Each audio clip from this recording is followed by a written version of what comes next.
오늘 저희가 함께 볼 말씀은 이사야서 말씀입니다. 이사야서 53장 8절에서 12절 말씀으로 우리 사도신경 네 번째 주 우리 함께 말씀의 은혜를 좀 나누도록 하겠습니다.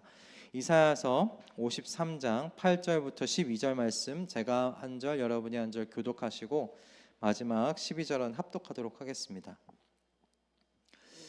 그가 체포되어 유죄 판결을 받았지만 그 세대 사람들 가운데서 어느 누가 그가 사람 사는 땅에서 격리된 것을 보고서 그것이 바로 형벌을 받아야 할 내 백성의 허물 때문이라고 생각하였느냐? 그는 폭력을 저지르지 않았고 거짓말도 하지 않았지만 사람들은 그에게 악한 사람과 함께 묻힐 무덤을 주었고 죽어서 부자와 함께 들어가게 하였다. 주님께서 그를 상하게 하고자 하셨다. 주님께서 그를 병들게 하셨다. 그가 그의 영혼을 속건 제물로 여기면 그는 자손을 볼 것이며 오래오래 살 것이다. 주님께서 세우신 뜻을 그가 이루어 드릴 것이다. 고난을 당하고 난 뒤에 그는 생명의 빛을 보고 만족할 것이다. 나의 의로운 종이 자기의 지식으로 많은 사람을 의롭게 할 것이다. 그는 다른 사람들이 받아야 할 형벌을 자기가 짊어질 것이다. 함께 읽겠습니다. 그러므로 나는 그가 존귀한 자들과 함께 자기의 몫을 차지하게 하며 강한 자들과 함께 전리품을 나누게 하겠다. 그는 죽는 데까지 자기 영혼을 서슴없이 내맡기고 남들이 죄인처럼 여기는 것도 마다하지 않았다. 그는 많은 사람의 죄를 대신 짊어졌고 죄 지은 사람들을 살리려고 중재에 나선 것이다. 아멘. 오늘 이 본문의 말씀을 가지고요, 나는 죽음에서 부활하신 예수님을 믿습니다. 우리 사도신경 네 번째 우리 말씀 은혜를 좀 나누는 시간 갖기를 원합니다. 여러분 그 타나토포비아라는 여러분 말을 들어보신 적 있으신지 모르겠습니다. 타나토포비아. 이 그리스 신화에 나오는 그 타나토스라는 이 죽음의 신이라는 이 이름에서 유래된 말이에요. 포비아는 뭐 공포증, 뭐 무서워하다는 그런 뜻이잖아요. 타나토포비아가 죽음에 대한 공포를 이야기합니다. 죽음에 대한 공포증을 앓는 사람들이 있다고 해요. 그리고 그 사람들이 앓는 그 병을 타나토포비아라고 이야기를 한다고 합니다. 타나토포비아라는 말을 뭐 들을 정도까지는 아니지만 대다수의 많은 사람들이 사실 이 죽음에 대한 공포를 어느 정도는 다 가지고 살지 않는가 싶습니다. 사람들은 죽음에 대한 공포를 여러분 그럼 왜 가지고 살까에 대해서 여러분 한번 생각해 보신 적 있으세요? 사람들이 어떻게 생각하는지를 좀 이렇게 찾아봤는데 대부분 또 이런 것들인 것 같아요. 죽음은 그러니까 그동안에 자신들이 쌓아왔던 인맥, 재산, 권세, 명예, 사실 이 모든 것들 쌓아온 것들이요 하루 아침에 한순간에 무너뜨리는 그런 큰 권세를 가지고 있는 것 아닙니까? 어떤 의미에서는 재앙과도 같은 것인데 뭐 그런 것들로 인해서 이 죽음을 두려워한다라고 이야기하는 사람들도 있고요. 또는 이 사람들에게 죽음은 사실 미지의 영역이잖아요. 누구도 죽고 다시 돌아온 사람이 없지 않습니까? 아무도 모르는 이 미지의 영역이기 때문에 어둠과 같은 그 죽음에 대한 무지가 죽음 이후를 좀 두려워하게 만드는 그런 역할을 하는 것 아닌가, 그런 이야기들도 있습니다. 또는 죽음을 두려워하는 이유가 자신이 사랑하는 그 대상을 이 죽음이라는 것이 빼앗아가기 때문이다 라고 이야기하는 사람들도 있었어요. 저는 개인적으로는 이 마지막 이야기가 참 마음에 와닿았고 그럴 수 있겠다는 생각이 들더라고요. 내가 사랑하는 사람을 빼앗아 가기 때문에.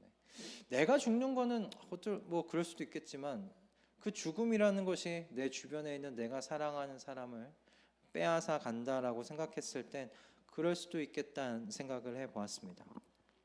이런 관점에서 봤을 때 이 죽음을 찾아보니 또 세 가지 종류로 나누더라고요. 죽음도 세 가지 종류가 있어요. 뭔지 아세요? 첫 번째가 나의 죽음입니다. 첫 번째가 나의 죽음이고 두 번째가 너의 죽음이고요. 세 번째가 그들의 죽음이더라고요. 그렇게 세 가지 종류가 있었습니다. 그러니까 다시 말하면 1인칭의 죽음이고요, 2인칭의 죽음이고 3인칭의 죽음이에요. 여기서 3인칭의 죽음은 나와 관계없던 사람들의 죽음을 말하는 것이죠. 그러니까 들으면 안타깝죠. 들으면 마음이 좀 아파요. 그런데 그것이 내 마음을 찢어지게 아프게 만들지는 않습니다. 예를 들면 이거예요. 요즘에 팔레스타인 가자 지구에서 일어나는 전쟁으로 인해서 어린아이들이 죽어간다는 이야기를 여러분 들으시죠. 그리고 그곳에 있는 아이들, 먹을 물도 없는데 그곳에 아이들이 살아가고 있다는 것 들을 때 마음이 아파요. 마음이 정말 슬퍼요. 이런 찢어지는 세상을 만드는 죄들이 싫어요. 그러나 그곳에 있는 그 죽음이 여러분 정말로 가슴 찢어지게 아프게 느껴지십니까? 아니에요. 3인칭의 죽음으로 느껴진다는 거예요. 하지만 여러분, 너의 죽음은 좀 다르죠. 너의 죽음은 달라요. 특히 너의 죽음이 뭐 배우자 또는 내 자녀의 죽음이라고 하게 되면 이 죽음은 다르게 다가옵니다. 공포를 느낄 수밖에 없을 것 같다라는 생각이 들더라고요. 이렇게 사람들의 실생활에 정말 큰 영향을 미치는 이 죽음의 공포를 그럼 어떻게 이겨낼 것인가? 세상 사람들도 정말 열심히 이 부분에 대해서 생각을 했던 것 같아요. 좀 찾아보고 좀 취합을 해봤는데 크게 이 세 가지로 이야기를 하더라고요. 세 가지. 첫 번째는 뭐냐면 이거예요. 몸과 마음이 내 것이 아니라는 것을 깨달으라라는 것이었어요. 몸과 마음이 내 것이 아니라는 것을 깨달으십시오. 그죠? 몸도 마음도 내 것이 아니니까 내 것이 아닌 것이 이게 사라지는 것, 이것 뭐 당연한 것 아니냐라는 그런 깨달음, 그걸 가지라는 것이 세상에서 이야기하는 이 죽음의 공포를 이겨내는 방법 중에 하나더라고요. 두 번째는 무엇이냐면 죽음이라는 공포가 결국은 지금 다가온 건 아니잖아. 미래에 있을 것이잖아. 그러니 현재에 집중하라고 이야기를 또 하더라고요. 언제 올지 모르는 미래를 왜 지금 당장 갖고 와서 걱정하느냐, 그걸 왜 두려워하느냐, 왜 공포심을 갖느냐 이야기예요. 뭐 그렇겠다는 생각이 들더라고요. 그리고 마지막 세 번째는 무엇이었냐면 이렇게 생각하라고 하더라고요. 순리대로 올 것이 왔구나라고 그렇게 생각하라는 거예요. 모든 사람이 다 소유하고 살아가는 모습들은 다 다르지만 결국 하나는 똑같이 한 도착점에 다다른다는 거예요. 뭐예요? 죽음이라는 거예요. 누구도 죽음을 피할 수 있는 사람은 없다는 거죠. 그러니까 순리대로 올 것이 왔다고 생각하라. 이렇게 세상 사람들이 이 세 가지로 죽음의 공포를 이겨보라고 이야기를 하더라고요. 여러분 들어보시니까 어떠세요? 정말 이렇게 생각하면 죽음의 공포가 사라질 것 같으세요? 문제가 정말 이 죽음의 공포라는 문제가 해결될 것 같으세요? 제가 스스로 이거 한번 본 다음에 난 그리스도인이 아니야, 그래, 나는 성도가 아니야 생각해보고 세상에 속한 사람으로서 한번 정말 객관적으로 좀 생각해보자 하고선 좀 생각을 해봤어요. 생각을 해봤는데 결국 저는 이렇게 느껴지더라고요. 묻어두는 것 같은 거예요. 문제가 해결되지 않았는데 그냥 잊어버리려고 묻어두는 거지. 덮어두는 거예요. 그렇게 느껴졌어요. 결국은 맞닥뜨릴 것 같은 거예요. 살아가는 동안에 정말 그러니까 순간순간 올라오는 죽음에 대한 공포와 두려움은 그렇게 누르고 덮고 해결할 수 있을 것 같은데 결국 내 생애의 마지막에 거대하게 맞닥뜨릴 이 쓰나미와 같은 재앙, 이 죽음의 권세를 두려워하지 않을 수 있을까? 결국은 맞닥뜨릴 것 같은데 라는 생각이 들더라고요. 그래서 저는 이 세 가지로는 해결이 안 될 것 같은데 라고 생각이 들면서 자신이 없었어요. 그래서 이렇게 생각해 보니까 오늘 이 사도신경의 우리의 신앙의 고백처럼 저와 여러분, 우리의 이 죽음의 문제를 해결해 주신 이 예수 그리스도께 너무 감사했습니다. 여러분, 예수 그리스도께서 우리를 대신하여 죽으시고 부활하심으로 저와 여러분, 우리 모두의 그 죽음의 권세를 끊으신 줄 믿습니다. 아멘. 그 주님께서 우리의 이 죽음의 권세를 끊어 놓으셨어요. 우리가 그걸 믿는다고 고백하고 있는 거예요. 성경은 우리의 이 죽음의 문제, 이 죽음이라는 이것이 어디서부터 시작됐는지 그 기원을 분명하게 이야기를 해줍니다. 죽음이 언제부터 시작되었습니까? 죽음이 왜 우리에게 들이닥쳤습니까?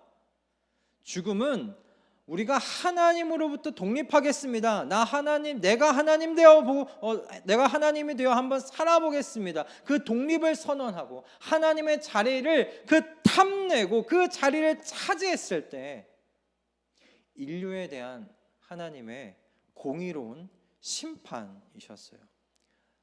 성경이 가르치는 죄의 기원은, 죽음의 기원은 바로 그렇습니다. 성경은 그래서 인류가 경험하는 이 모든 죽음이 어디로부터 시작되었는가? 죄로부터 시작되었다라고 그렇게 분명하게 이야기를 해요.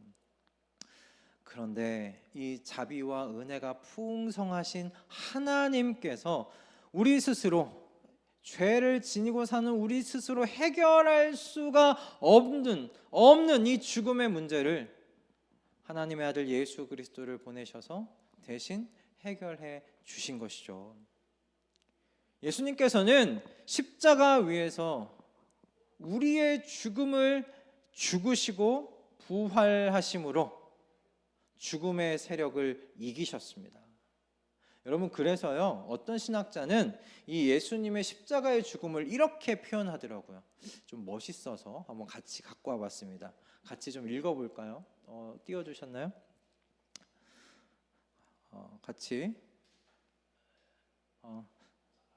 잘 안 보이는, 제가 좀 그러면 제가 먼저 선창을 하도록 하겠습니다. 제가 먼저 읽어드리겠습니다.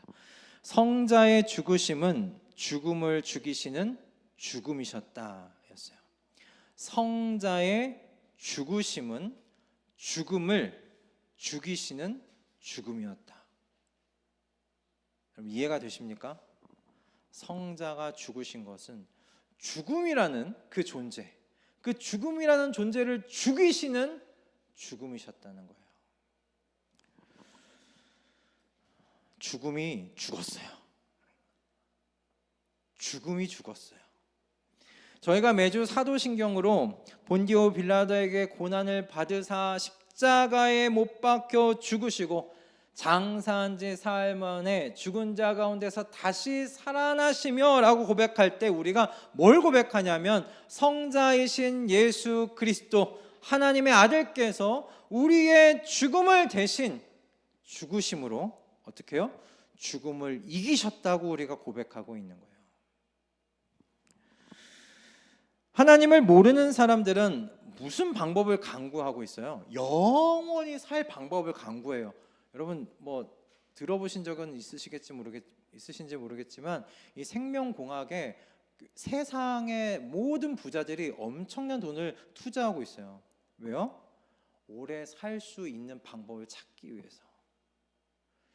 얼마나 그렇겠어요. 그 많은 부를 축적해놨는데, 모아놓는데 이거 오래오래 누리고 살고 싶지 않겠어요?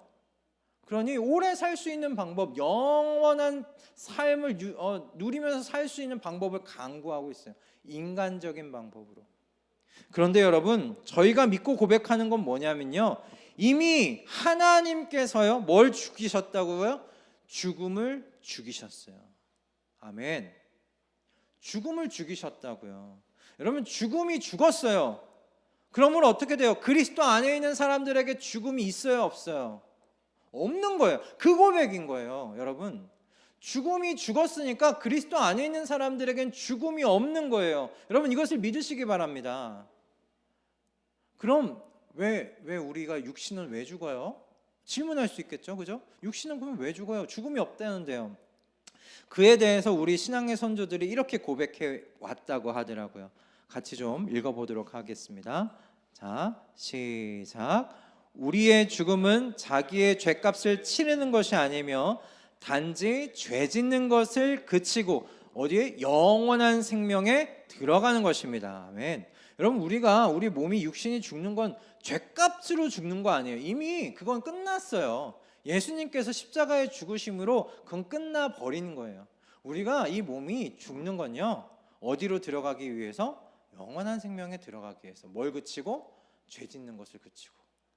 야, 이거 얼마나 좋아요. 죄 짓는 거 이제 걱정하지 않아도 돼요. 죄 안 지고 살 수 있어요. 그런 죄 짓는 거에 대해 걱정, 근심 뭐 이런 거 안 해도 돼요. 영원한 생명을 우리가 그 영원한 생명 가운데 들어가게 돼요.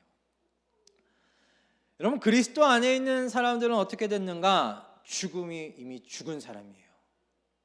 죽음이 죽었으니 뭐만 남아요? 생명만 남아요. 우린 다 생명만 남아있는 사람. 그러니까 그리스도 안에 있는 사람들에게 영원한 생명이 약속되어 있다고 말하는 거예요. 이미 영원한 생명 가운데 들어가 있다고 이야기하고 있는 거예요. 여러분, 이것이 하나님과의 그 관계가 회복되고 화평케 된 하나님 나라 백성들이 누리는 복인 줄 믿습니다. 아멘. 여러분, 이미 죽음이 죽었습니다. 우리는 생명을 살아가고 있어요. 우리에게 죽음이란 이제 그 우리에게 약속된 영원한 생명으로 발걸음을 한 발짝 옮기는 것이죠. 그런데 여러분, 우리가 기억해야 될 게 있어요. 저나 여러분이나 이제 죽음이 끝났어요. 생명을 받고 영원한 생명이 약속되어 있어요. 여러분, 그것이 공짜로 주어진 게 아니라는 것을 기억해야 돼요. 이거 공짜로 받은 거 아니에요. 우리가 죽어야 할 그 죽음을 대신 죽으시고 부활하셔서 이 죽음을 죽이신 누구의 고난? 예수 그리스도의 고난을 여러분 기억하셔야 돼요. 예수 그리스도께서 대신 고난당하셨기 때문에 우리가 생명 가운데 살아갈 수 있게 된 거예요. 구약 성경에서 하나님께서는 앞으로 올 메시아에 대해서 계속 예언하셨거든요. 구약에서 메시아에 대한 이야기를 하셨어요. 근데 그 메시아가 어떤 메시아냐면 고난받는 하나님의 종이라고 했어요. 고난받는 하나님의 종. 그 고난받는 하나님의 종에 대한 이야기가 오늘 저희가 읽은 이 본문 이사야서 53장에 잘 나와 있어요. 우리 그 중에 8절과 9절 말씀 잠깐 한번 같이 읽어보도록 하겠습니다. 이사야서 53장 8절과 9절 말씀이에요. 자, 시작. 그가 체포되어 유죄 판결을 받았지만 그 세대 사람들 가운데서 어느 누가 그가 사람 사는 땅에서 격리된 것을 보고서 그것이 바로 형벌을 받아야 할 내 백성의 허물 때문이라고 생각하였느냐? 그는 폭력을 휘두르지도 않았고 거짓말도 하지 않았지만 사람들은 그에게 악한 사람과 함께 묻힐 무덤을 주었고 죽어서 부자와 함께 들어가게 하였다. 아멘. 예수님께서요, 그 공생의 모습이, 그 예수님의 그 공생의 모습이 자연스럽게 연상되지 않으세요? 예수님께서는 이 말씀과 같이 죄가 없으세요. 죄가 없으세요. 십자가 위에서 죽으실 아무 이유가 없으신 분이죠. 이 말씀처럼 폭력을 행하지도 않으셨고 거짓말도 하지 않으셨어요. 그런 삶을 살지 않으셨어요. 하나님과 사람들 앞에서 예수님은 그 어떤 죄도 짓지 않으셨어요. 그럼에도 불구하고 예수님께서는 고난을 당하시고 죽으셨어요. 예수님께서는 죄에 대한 형벌을 받은 것이 아니라 구원하고자 하시는 모든 하나님의 백성들의 죄를 대신 받으신 것이죠. 이것을 두고서 오늘 본문 10절에서 또 이렇게 이야기합니다. 제가 읽어드리도록 하겠습니다. 주님께서 그를 상하게 하고자 하셨다. 주님께서 그를 병들게 하셨다. 누가요? 주님, 하나님 아버지께서 어떻게 그를 상하게 하고자 하셨대요. 하나님 아버지의 의지가 들어가 있는 거예요. 그 하나님 아버지께서 그를 병들게 하셨다고 이야기를 하고 있어요. 그러니까 성부 하나님께서 성자 하나님을 고난의 자리 가운데 이끄셨고 십자가 위에 죽이셨어요. 누가? 아버지가 아들을. 여러분, 모리아산 정상에서의 모습이 생각 떠오르지 않으세요? 아브라함과 이삭의 모습. 하나님께서 그때 아브라함이 이삭을 죽이려 할 때, 잡으려 할 때 하나님께서 그 손을 멈추셨죠. 그러나 십자가 위에서 하나님 아버지께서 아들을 죽이셨어요. 하나님께서 자신의 아들의 죽음의 눈을 감으셨어요. 그 일이 일어난 거예요. 그것을 통하여 저희가 생명 가운데 살아가고 있는 거죠. 그런데 여러분, 예수님의 고난이 이 십자가 위에서만 있었던 건 아니에요. 우리가 신앙 고백을 할 때 뭐라고 시작합니까? 본디오 빌라도에게 고난을 받으사라고 우리가 고백하지 않습니까? 근데 여기서 좀 번역이 좀 바꿀 필요가 있어요. 본디오 빌라도에게라고 하면 예수님께서 본디오 빌라도에게만 고난받은 것처럼 그렇게 우리가 들릴 수가 있거든요. 근데 우리가 고백하고 아는 게 뭐예요? 본디오 빌라도에게뿐만 아니라 예수님께서 태어나셔서 사신 모든 기간 동안에 고난받으셨다는 거잖아요. 그래서 사실은 이렇게 우리가 이걸 번역할 수 있어요. 본디오 빌라도의 치하 안에서, 치하 아래에서라고 그렇게 번역할 수가 있어요. 그게 좀 더 자연스러울 것 같아요. 예수님께서는 그 탄생과 죽음의 그 모든 과정이 고난 그 자체셨어요. 여러분, 잉태함에서 무덤에까지, 잉태에서 무덤까지 예수님의 생애 전체가 고난이셨어요. 여러분 생각해 보세요. 예수님 태어나실 때 어떤 상황이셨어요? 예수님 태어나실 때 살인에 대한 여러분 협박을 받으셨어요. 그렇지 않아요? 여러분 동방박사 이야기 잘 알고 계시잖아요. 크리스마스에 동방박사 이야기 굉장히 유명하죠. 근데 그 이야기가 뭐와 연결돼요? 팔레스타인을 다스렸던 이 헤롯 왕과 연결되는 이야기잖아요. 헤롯 왕이 동방박사의 이야기를 듣고 어떻게 했어요? 예수 그리스도 그분이 태어나신 그 날에 그 비슷한 날짜에 있는 모든 아기를 죽였어요. 살해 협박을 받았어요. 예수님 그래서 어떻게 하셨어요? 애굽으로 피하셨잖아요. 이런 공생애를 시작하시기 전까지도 예수님께서 받으신 인생의 고난이 이루 말할 수가 없어요. 그리고 공생애를 시작하시고서는 뭐 때문에 핍박받으셨어요? 하나님 나라에 대한 복음을 선포하고 가르치심으로 말미암아 그 사역 때문에 핍박받았잖아요. 바리새인과 사두개인들과 여러 모든 사람들에게. 그렇게 고난당하시다가 십자가를 당하셨기 때문에 우리가 이렇게 이야기할 수 있는 거예요. 십자가는 예수 그리스도의 고난의 극치였다. 극치였다고 이야기할 수 있어요. 고난의 극치가 십자가예요, 여러분. 여러분, 이 모든 잉태부터 무덤까지 이 고난을 예수 그리스도께서 당하신 이유가 뭐예요? 바로 저와 여러분들 때문이에요. 저와 여러분들 때문이에요. 하나님께 속한 모든 백성들을 위한 것이었어요. 오늘 여러분 본문을 보세요. 이렇게 되어 있습니다. 그는 다른 사람들이 받아야 할 형벌을 자기가 짊어질 것이다 라고 말하고 있고, 또 마지막 12절 말씀엔 이렇게 되어 있습니다. 그는 죽는 데까지 자기의 영혼을 서슴없이 내맡기고 남들이 죄인처럼 여기는 것도 마다하지 않았다. 그는 많은 사람의 죄를 대신 짊어졌고 죄 지은 사람들을 살리려고 중재에 나선 것이다. 아멘. 저와 여러분, 이 예수님의 고난당하시고 십자가에 죽으신 여러분이 고난당하심, 여러분 이것이 저와 여러분들을 위한 것이었습니다. 이분의 이 고난과 죽음으로 말미암아 저와 여러분이 생명 가운데 지금 사는 거예요. 죽음은 없어졌어요. 우리 가운데 죽음은 없어요. 그 생명 가운데 살아가게 된 거예요. 여러분, 그런데 이 예수님의 고난당하시고 죽으신 것만이 저와 여러분들을 위한 것일까요? 십자가의 죽음만이 저와 여러분을 위한 것일까요? 아니, 그렇지가 않아요. 저희가 이야기하고 있는 신앙 고백 가운데 또 다른 내용이 기다리고 있잖아요. 뭐예요?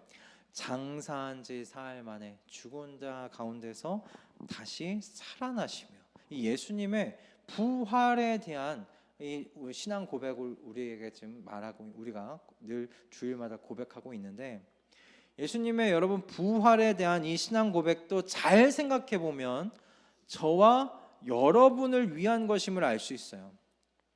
여러분, 성경이 우리에게 가르치는 건 예수님께서 부활하심으로써 어떻게 됐다고 가르치냐면, 하나님의 아들로 부활하셔서 확증됐다고, 입증됐다고, 증명됐다고 이야기를 해요.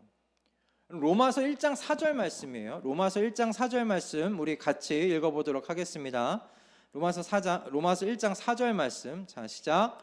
성령으로는 죽은 사람들 가운데서 부활하심으로 나타내신 권능으로 하나님의 아들로 확정되신 분입니다. 그는 곧 우리 주 예수 그리스도이십니다. 아멘. 여러분, 예수님께서 부활하셔서 뭐 어떻게 하셨다고요? 하나님의 아들로 확정되셨다고요.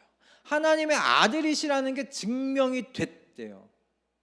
그리고 이렇게 예수님께서 부활로서 하나님의 아들로 확증받는 데는 여러분 이유가 있어요. 이렇게 받으셔야만 하는 이유가 있어요. 첫 번째는 뭐냐면, 그동안 예수님께서 공생의 기간 동안 뭘 가르치셨어요? 하나님 나라에 대한 모든 말씀을 가르치셨는데, 하나님 부활하심으로 하나님의 아들이신 것을 확증했으니 어떻게 돼요? 그 모든 가르침이 진실이구나, 진실이라는 게 드러났어요. 예수님께서 공생의 기간 가르치신 모든 게 사실이구나, 모든 사람들 앞에서 그게 드러난 거예요.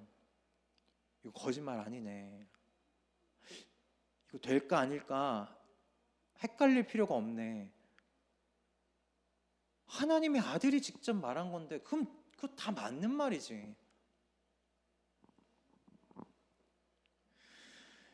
예수님께서 부활하심으로 이 모든 가르침에 대한 권위가 드러난 거예요. 누구의 권위로 이야기한 건가? 하나님의 아들의 권위로 이야기하셨구나. 죽음에서 부활하심으로써 예수님께서 하나님의 아들이심이 확정되셨고, 그래서 가르치신 모든 내용이 진실이요 진리임이 드러났어요. 그러니 여러분, 우리가 사복음서를 읽을 때 이 마음으로 읽어야 돼요. 이거 다 사실이다. 하나님의 아들께서 부활하셔서 예수님께서 부활하셔서 하나님의 아들이신 게 증명이 됐다. 하나님의 진짜 아들이 이걸 말씀하셨다, 가르치셨다. 그러면 이 말씀 그대로 다 된다. 그 믿음으로 사복음서에 있는 예수님의 모든 가르침을 받아야 될 줄로 믿습니다. 그렇게 여러분, 앞으로 사복음서를 읽을 때 우리가 그렇게 묵상하며 진지하게 받으셨으면 좋겠어요. 그 모든 말씀과 약속들이 예수 그리스도의 부활로 말미암아 사실이고 진리고 진실인 게 판명이 났습니다. 두 번째 이유는 이겁니다, 여러분. 예수님의 이 부활하심으로 말미암아 그 말씀이, 가르침이 다 진실이고 진리인 게 판명이 났잖아요. 어떻게 돼요? 제자들에게 하나님 나라에 대한 여러분 확신과 소망을 가질 수 있게 되었어요. 하나님 나라에 대해서 선포하고 가르치셨잖아요. 근데 그 진짜구나, 하나님 나라가 내게 있구나, 하나님 나라가 정말 약속이 돼 있구나, 그 나라가 지금 정말 가까이 다가오고 있구나. 예수 그리스도를 믿지 않는 사람들에게야 이 말이 무슨 허무맹랑한 이야기일지 모르겠지만, 예수 그리스도께서 죽고 부활하신 것을 믿는 모든 제자들에게는 소망이죠. 소망이죠.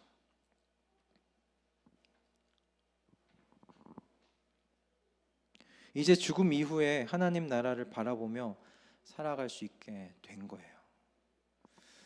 우리가 그 장례식장에서 사랑하는 사람과 헤어지는 우리 슬픔을 우리가 겪기는 하지만 여러분, 그것이 우리가 믿는 바가 뭐예요? 영원한 헤어짐은 아니라는 것을 우리가 알고 믿고 있잖아요.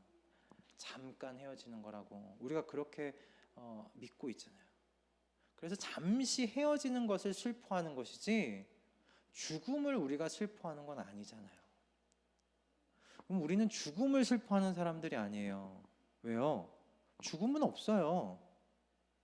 잠깐 떨어져 있는 거예요. 잠깐 떨어져 있는 그 이별을 슬퍼하는 거죠. 우리는 곧 하나님 나라에서 영원히 함께 있게 될 것을 알기에 그런 확신과 소망 속에서 이 헤어짐의 슬픔을 견딜 수 있을 줄 믿습니다. 그리고 우리는 영원히 같이 볼 사이예요. 영원히 같이 볼 사이예요. 영원히 같이 볼 사이. 또 마지막으로 이겁니다, 여러분. 예수님께서 부활하심으로 하나님의 아들로 확정이 되셨기에 저나 여러분이나 부활의 이 소식 속에서요, 새로운 방향으로 삶을 살아갈 수 있게 되었어요. 어떤 방향? 하나님 나라를 준비하는 삶이에요. 하나님 나라를 준비하는 삶. 저나 여러분이나 이제 확실히 알고 있는 건 뭐예요? 지금 이곳에서의 삶이 전부예요, 아니에요? 아니잖아요. 이곳에서의 삶이 전부가 아니라고요. 오히려 지금 이곳에서의 삶은 뭐냐면 빙산의 일부예요. 우리 한번 그림을 좀 볼까요? 빙산 그림인데 여러분, 빙산을 한번 보세요. 보이는 것과 보이지 않는 것 중에 여러분 어느 부분이 빙산의 많은 부분을 차지하고 있어요? 보이는 부분과 보이지 않는 부분 중에 어느 부분이 빙산의 많은 부분을 차지하고 있어요? 보이지 않는 부분이에요. 물 아래로 갇혀 있는 이 부분이, 잠겨 있는 부분이 더 많은 부분이에요. 여러분, 그 물컵에 떠 있는 얼음이 그 한 100g짜리 얼음이 있다고 칩시다. 그럼 그 얼음 전체의 부피가요 한 110 ml라고 해요. 110ml. 이때 그 물컵 아래 가라앉은 얼음의 부피는 몇 ml냐면 100ml래요. 그러니까 물 위에 떠 있는 게 10ml고요. 아래 그 가라앉아 있는 게 100ml래요. 그러니까 흔히 우리가 빙산의 일각이라고 하게 되면 빙산의 몇 프로를 이야기하냐면 9%래요. 9%. 나머지 91%가 아래 가라앉아 있는 빙산이라고 하더라고요. 여러분, 저는 이 비유가 우리 그리스도인의 삶에 참 그대로 적용될 수 있겠다 싶더라고요. 여러분, 지금 사람이 120세를 산다 그런 이야기를 하잖아요. 120세가 길고 길면 짧고 또 짧게도 생각할 수 있는 길이지만 여러분, 이 인생이요, 죽음 이후에 영원한 그 하나님 나라를 생각해 보면 몇 프로? 9%예요. 9%밖에 안 돼요. 나머지 91%의 여러분 삶이 있다는 거예요, 우리에게. 그렇다면 여러분, 여기서 9%의 삶을 어떻게 살아야 되시겠어요? 9%의 삶을 어떻게 살아야 되겠어요? 여러분, 이 9%의 삶을 91%의 삶을 준비하는데 그렇게 써야 되지 않겠어요? 그렇게 사용해야 되지 않을까 싶더라고요. 예수님께서 부활하심으로 저와 여러분에게요, 91%의 삶이 준비되어 있어, 약속되어 있어 이야기해 주세요.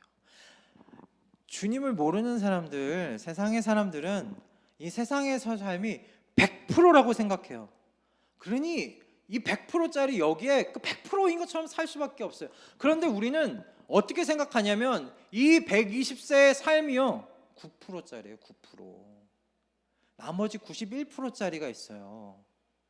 그럼 우리는 이 9%의 삶을 91%를 준비하는 삶으로 살아야 되지 않겠느냐라는 이야기죠.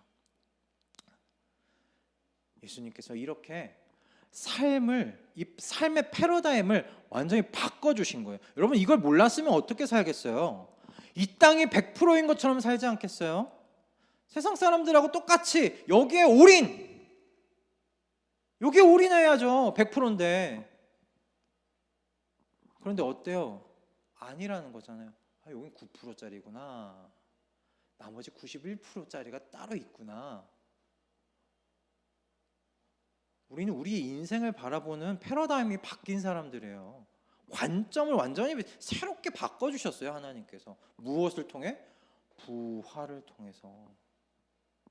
부활을 통해서 예수 그리스도께서 가르치신 그 모든 말씀이 진리고 진실이구나를 확증해 주신 거잖아요. 하나님의 아들이셨네. 하나님의 아들이 가르치신 모든 가르침, 그건 당연히 진리지. 하나님의 나라가 정말 약속돼 있구나.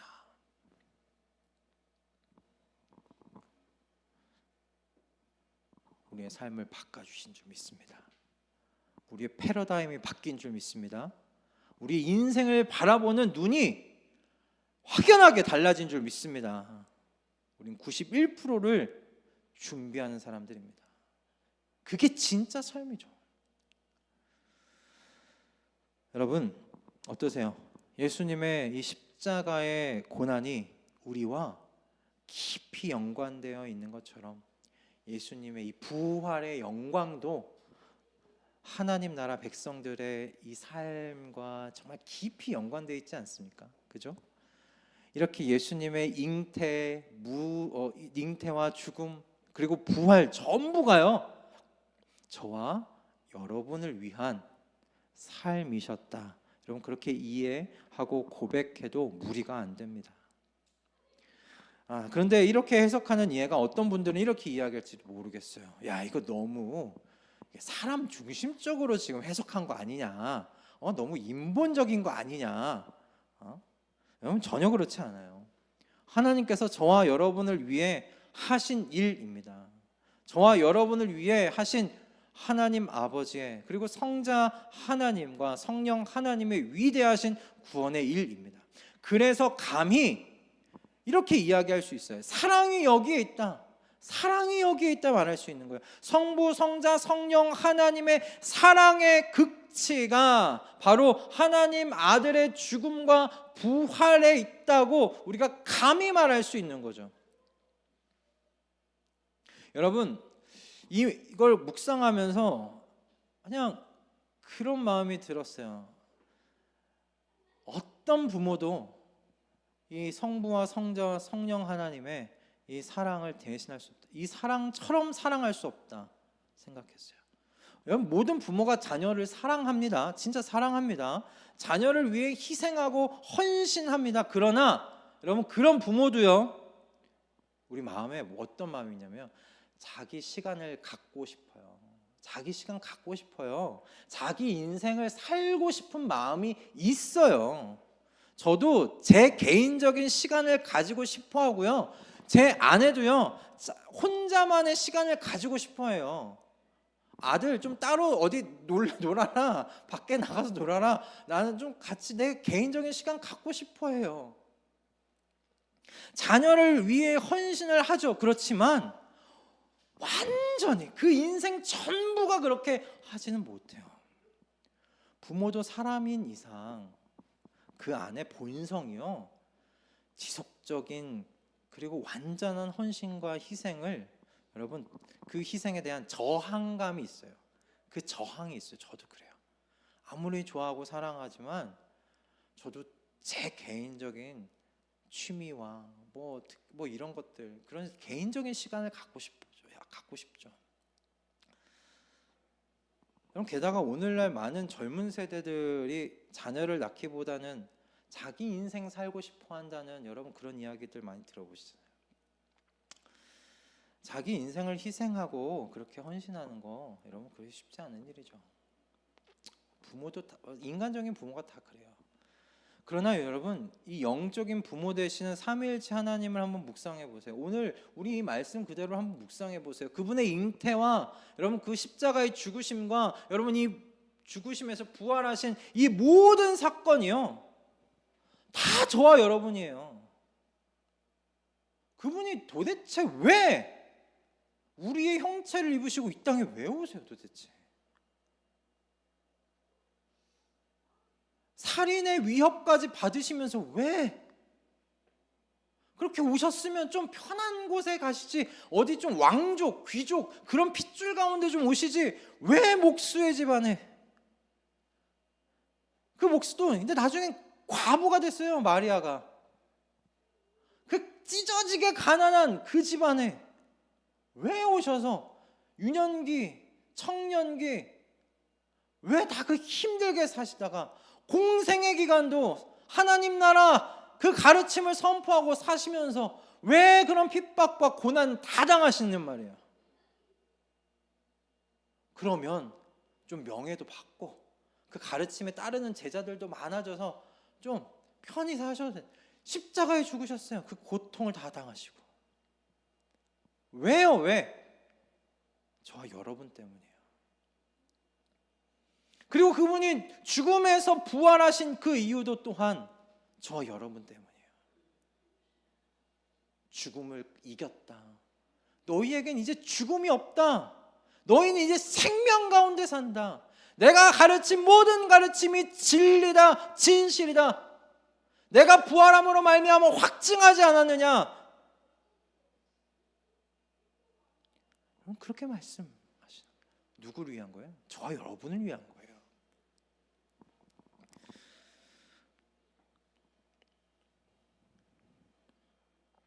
여러분, 그분의 모든 걸음걸음이요 저와 여러분을 향한 사랑의 흔적이었습니다. 그래서 예수님의 잉태와 죽음과 여러분 부활, 이 모든 것이 사랑의 극치이십니다. 할렐루야, 아멘. 우리는 매주 본디오 빌라도에게 고난을 받으사 십자가에 못 박혀 죽으시고 장사된 지 사흘 만에 죽은 자 가운데서 살아나시며 라고 우리가 늘 그렇게 고백할 때마다 우리 주님의 이 사랑의 극치를 우리가 고백하고 있는 줄 믿습니다. 아멘. 그리고 우리를 이처럼 사랑하시는 하나님을 내가 믿고 의지하며 살아가겠습니다. 그렇게 우리가 고백하고 있는 줄 믿습니다. 여러분, 이 고백을 굳게 붙잡고 이제 9%에 해당하는 이 땅에서의 우리의 이 삶을 한번 살아내 보십시다. 아멘. 91%의 그 하나님 나라의 삶을 준비하면서 한번 살아가 보십시다. 우리 주님의 죽음의 고난과 부활의 영광 모두가 그리스도 안에 있는 하나님의 백성을, 하나님 나라의 가족들을 위한 것임을 여러분 기억하십시다. 그래서 우리 자신들이 어떤 사랑으로 여러분 어떤 사랑에 거하며 살아가고 있는지, 그리고 어떤 사랑을 받으며 살고 있는지 잊지 않도록 하십시다. 이 사랑 안에서 매일같이 새로운 소망과 힘과 생명력을 얻어 우리 매일매일 새롭고 새로운 하루하루를 또 살아내시는, 함께 걸어 나아가시는 우리 모든 가족분들 다 되시기를 주님의 이름으로 축복합니다. 아멘. 할렐루야.